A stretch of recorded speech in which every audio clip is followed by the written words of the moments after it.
lấy thì tôi chứ cái việc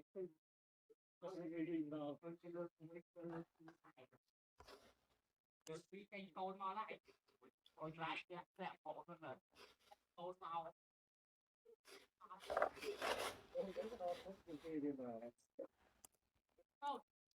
con hay này đi con hay rồi giờ con ấy con sao sao đây không biết nữa thôi đi gỗ lanh chứ mấy đứa lanh vài ập mặt cho nó khổ hai con màu lấy vài bạn là đi rồi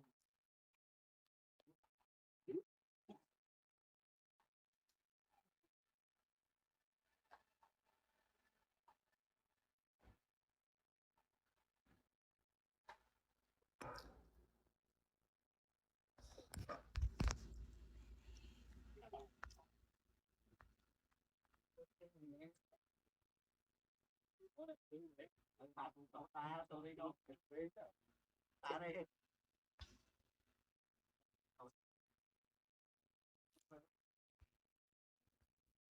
lục ba